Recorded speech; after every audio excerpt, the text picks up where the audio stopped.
I approached the counter and asked the clerk if there were any messages for me, and he checked the box for room 305, took out a slip of paper, and handed it to me.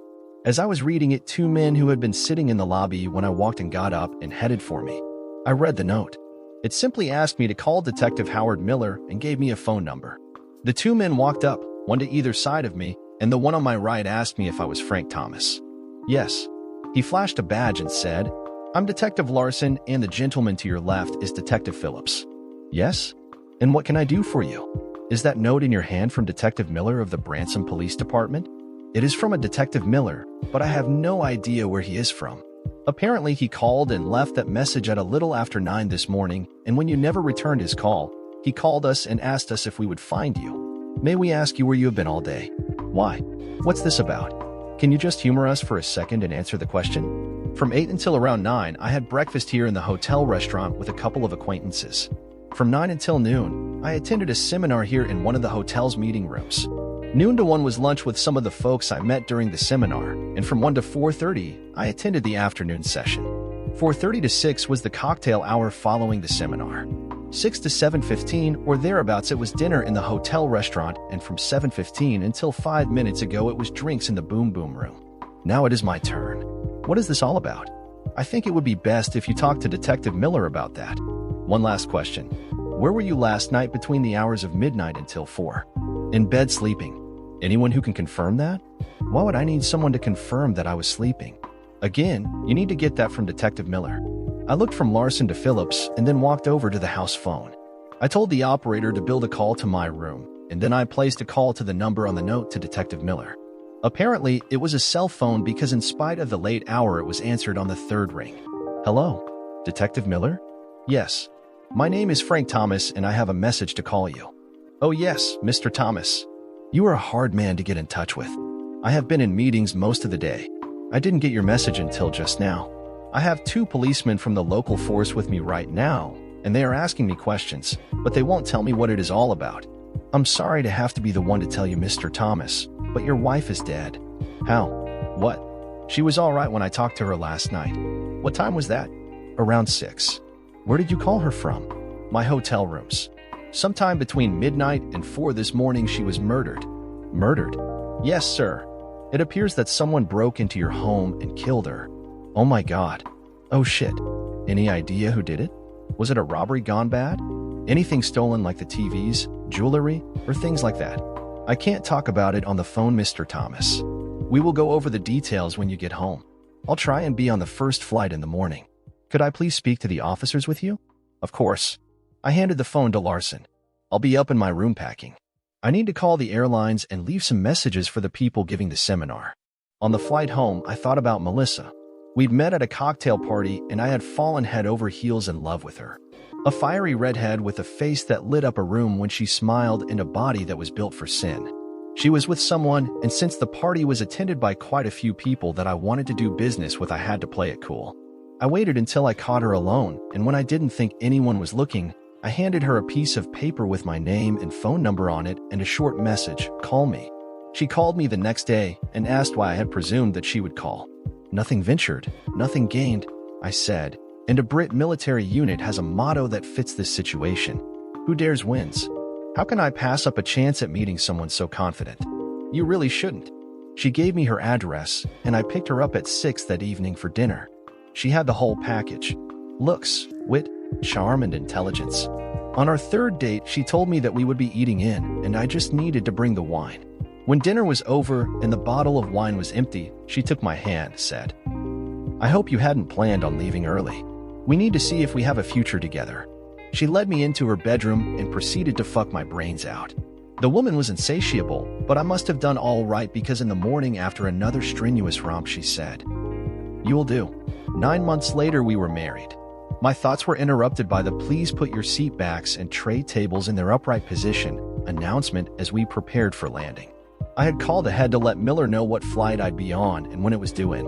He and his partner, a Detective Paulson, were waiting for me when I came off the plane. After the introductions, he asked me to accompany them to the station, and I told him I'd get my car out of the parking garage and either follow them or meet them at the station, and he said that they would really rather that I go with them. And I would really rather not. I'm here. My car is here, and there is no sense my going all the way downtown with you, and then have to turn around and come all the way back out here to get my car, so unless you are arresting me, I'm going to get my car. One might wonder why you aren't being very cooperative, Mr. Thomas. No one in my situation would wonder. How about we shorten the dance a bit? My wife has been murdered, and we both know that I am a suspect even though I was almost 400 miles away and can prove it. We both know that you have the officers you talked with last night checking out everything that I told them before I called you. We both know that you wouldn't tell me anything about what happened to my wife when we talked last night.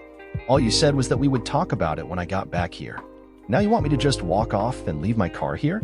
That tells me that you don't think I'm going to need it anymore, which tells me that you have pretty much decided that I'm your guy and you expect to see me behind bars before the day is over so my car can just sit. And you expect me to cooperate? Cooperation is a two-way street, detective. He looked at me and then nodded his head. I guess we are getting off on the wrong foot here.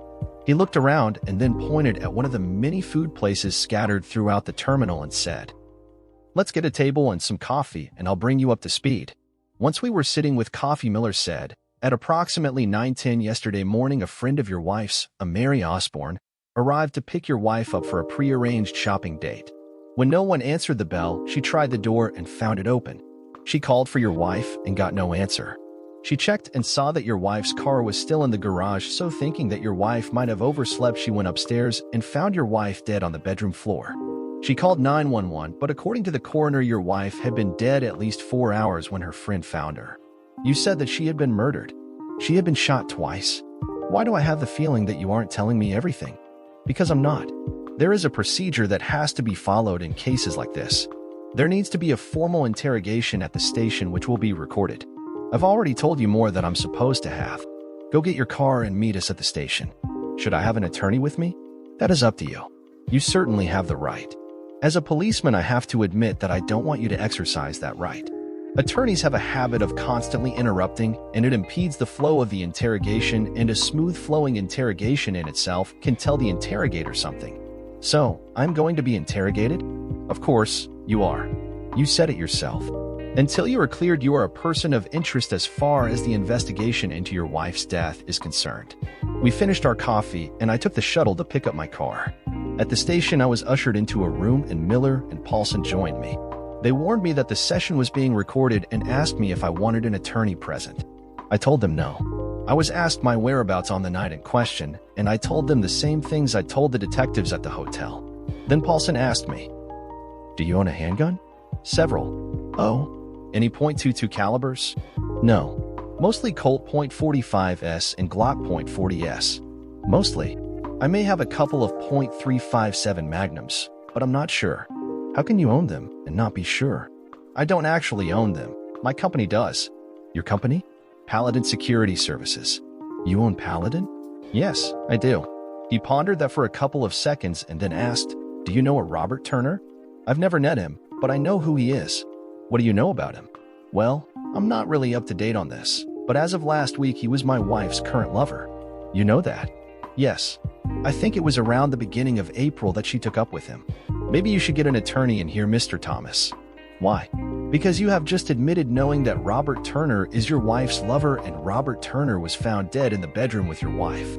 And you have just assumed that I, being the outraged husband, killed them both in a fit of jealous rage? That's absurd.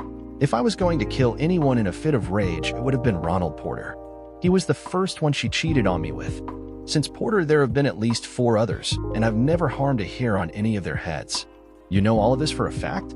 I have the private detective's reports on them." "And you did nothing?" I could see the look on Paulson's face. It read, "You sorry-assed wimpy bastard. What kind of a man are you?" I thought fuck you to myself and answered Miller. "You ever been through a divorce or know someone who has?" "I've not, but I know several who have been." "How did the man come out on the deal?" "Not well, I'm afraid. That was my problem. I've done well for myself. My home is worth a little over $3 million, and the business I've worked my ass off to build is worth around $10 to $12 million. This is a no-fault state, so even catching Melissa cheating, she would get half of everything. I would have to sell the house and business, give half to Melissa, and then end up paying court costs and attorney's fees and probably end up paying the bitch alimony for a year. Still, it is motive. Maybe, but it wouldn't make sense for me to kill her and chance going to jail when I would be rid of her for free in another 9 months. How is that? She would have come into a trust fund when she reached 30, which is only 9 months away. It is somewhere in the neighborhood of 7 million. We would have had equal assets then, and I could divorce the whore and keep all I've got. In fact, her getting herself killed now robs me of a windfall. If she had waited until she was 30 to get wasted, I would have inherited. As it is now, all that money will go to a bunch of charities. It would have been worth my while to have lived with her for 9 more months. You never did tell me. How did she die? 2 shots to the forehead. Turner got it the same way, 2 in the forehead. A double tap to the head. Ring any bells? Should it? Have you checked out Turner's wife? She has a rock-solid alibi. No surprise there. She would have. Have you checked out her family? Her family. Her father is Vito Genovese, and if even half of what you hear about him is true, he would have no problem in finding someone to help him out with a problem brought to him by his darling daughter. Family honor and all that bullshit. Isn't a double tap to the head the sign of a mob-style hit? Miller and Paulson looked at each other, and I could see the wheels turning. Miller looked at me and asked, "Can you back up what you were saying?"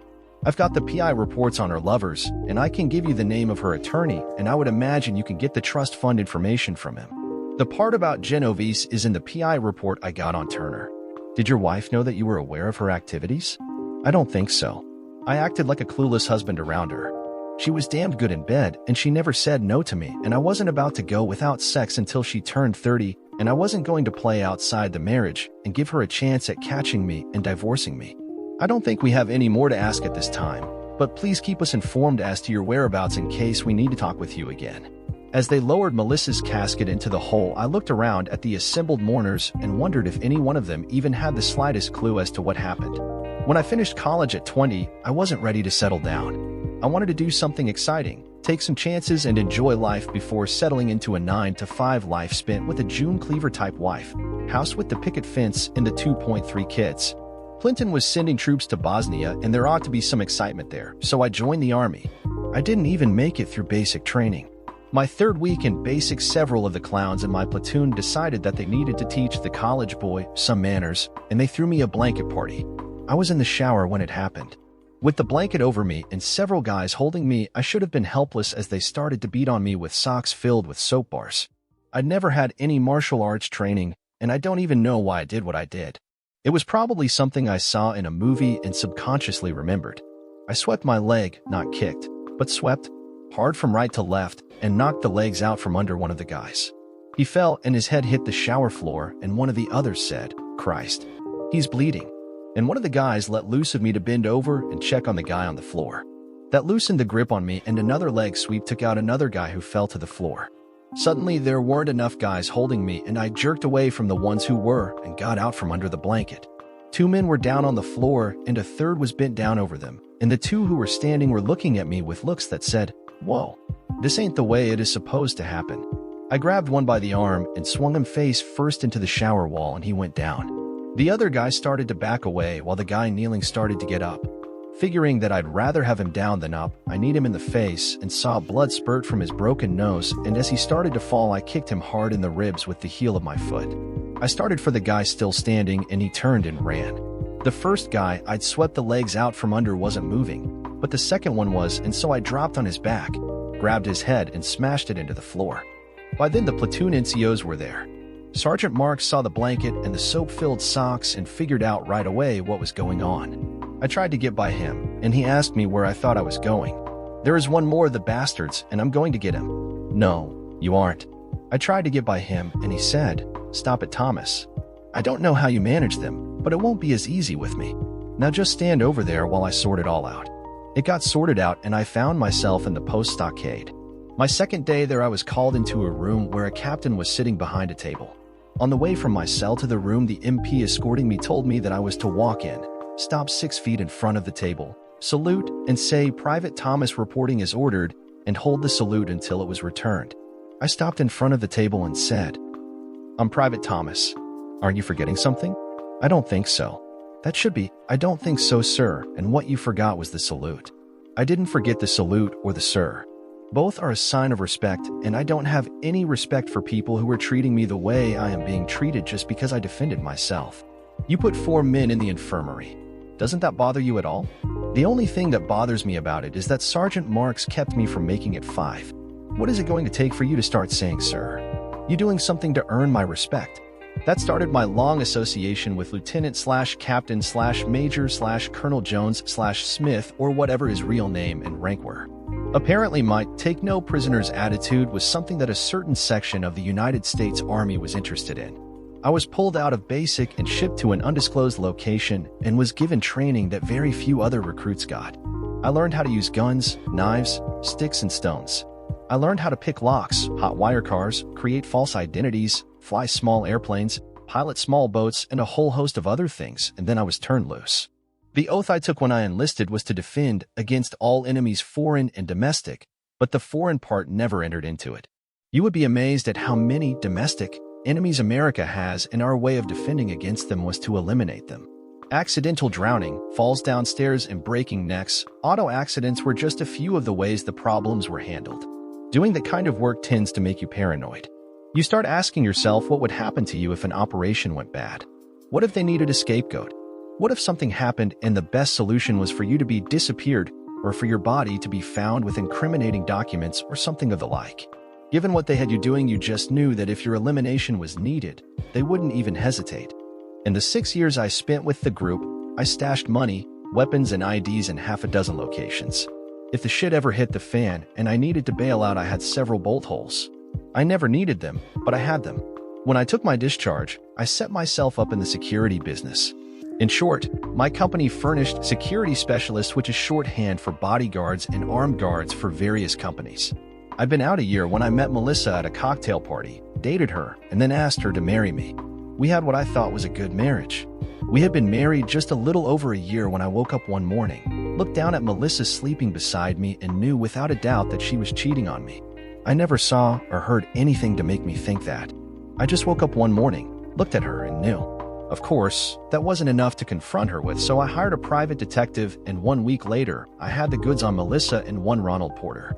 With that information in my hand, I had to decide what to do. Actually, I knew what to do. The trick was going to be doing it and getting away with it. At home, Melissa was loving and affectionate, and she never denied me in the bedroom. In fact, at least half the time, Melissa was the instigator. I had no idea of why she was cheating, but I didn't care to know either. All I knew is that the marriage would continue while I made plans. I periodically checked on Melissa over the next several years, and she had at least 4 more lovers. It could have been more, but if so, they took place during periods when I wasn't checking on her. I would sit on that information until the time was right. While I was in the Army, I had learned to fly, but it was because of operational requirements, and I never developed a passion or even a liking for it. It was simply something that I occasionally had to do as part of an operation. Once out of the service, I never expected to fly again except as a passenger on a commercial airline. Using one of the false identities that I had stashed when I was in the service and some of the money I had squirreled away, I bought a Cessna 172, a Honda Accord, and a Harley. From one of my weapons stashes, I picked a silenced .22 caliber target pistol, and then I waited for the right opportunity. It came when I got the PI's report on Robert Turner and who his father-in-law was. I was always being invited to seminars and trade shows, and when I was invited to a seminar on industrial security, I accepted. At the end of Monday's program, I stayed around for one drink and then headed back to my room. I called Melissa and let her know where I was staying, told her I loved her and missed her, and she told me the same. I had chosen my hotel because it was one of the few in the area that did not have security cameras covering the halls and stairwells. Once in my room, I changed into jeans, tennis shoes, sweatshirt, and windbreaker. I put on a ball cap, a fake mustache, and a pair of glasses with clear lenses. I went down a stairwell and out a side door and then walked 6 blocks away and 2 blocks over and flagged down a cab. It took me across town and dropped me at a bar.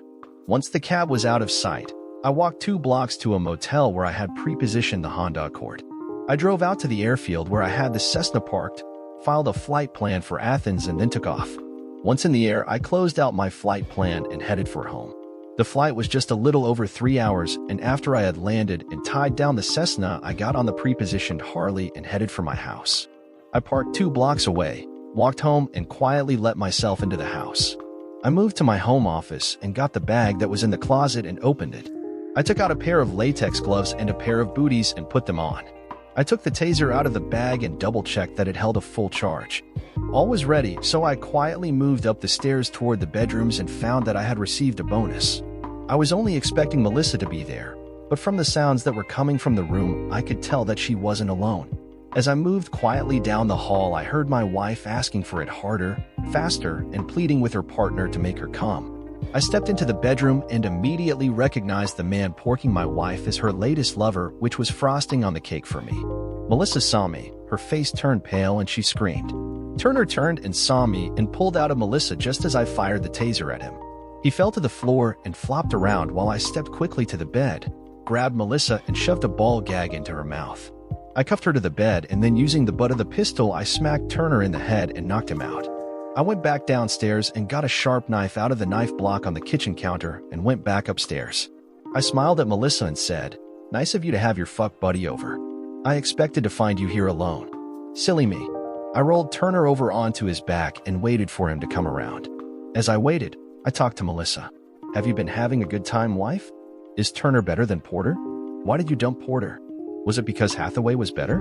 But then if it was always because you were looking for better, it would follow that Prince was better than Hathaway. Davidson was better than Prince. Damn girl, that sure doesn't say much for me, does it?" Melissa was crying and trying to pull loose from the bed as I talked, and finally Turner started to stir. I looked at Melissa and said, "If Turner is so much better than the rest, it must be because you really like his cock, and who am I to deprive you of what you want?" I reached down and took Turner's cock in my left hand and looked him right in the eye as I said, "It isn't nice to fuck another man's wife, especially in his house and on his bed." And then I cut his cock off and held it in front of Melissa's face while Turner screamed and kicked and flailed about on the bedroom floor. "Here it is, Melissa, yours to have and hold forever." I pulled the ball gag out of her mouth, and before she could close it, I stuffed Turner's cock as deep into her mouth as I could and then put the ball gag back in place so she couldn't spit it out. I picked up the silenced pistol and pointed it at Turner's forehead and said, "I hope she was worth it, fuckhead," and I put 2 rounds into him. I turned to Melissa and asked her, "I guess I'll never know why you stabbed me in the back with all of those assholes over the years, because I'm not going to take what is in your mouth out so you can speak. I just hope that all the good times you had were worth the price you are going to have to pay. It really is a shame, Melissa. I did love you." I pointed the pistol at her forehead and her eyes got really big before I pulled the trigger and closed them forever. I removed the ball gag, took the cuffs off of her, and then policed up my brass. I put everything in the bag and left the house. For hours later, I was back in my hotel room, and the clock on the bedside table said 5:15. I caught 2 hours of sleep and then got up, had breakfast, and attended the seminar. I watched the casket as it was lowered into the ground and went back over everything in my head. I was pretty sure that I had everything covered. A check of my Army service record would show that I spent all my time in the quartermasters working at supply depots. Nothing there to trigger any interest. My lack of an alibi should serve as an alibi of sorts, since if I had done the dirty deed, I would have been expected to make sure that I had myself covered. I'd wait a couple of weeks and then arrange a business trip, and while I was on it, I would use my fake ID to sell the Cessna and the Accord. The Harley I left where it had a damned good chance of being stolen, and in any event, it couldn't be traced back to me. As I stepped forward and dropped a single red rose on Melissa's casket, I thought that all I had to do now was act normal and wait and see. Dear listener, if you have reached this far, please click on the subscribe button. It will be a great help.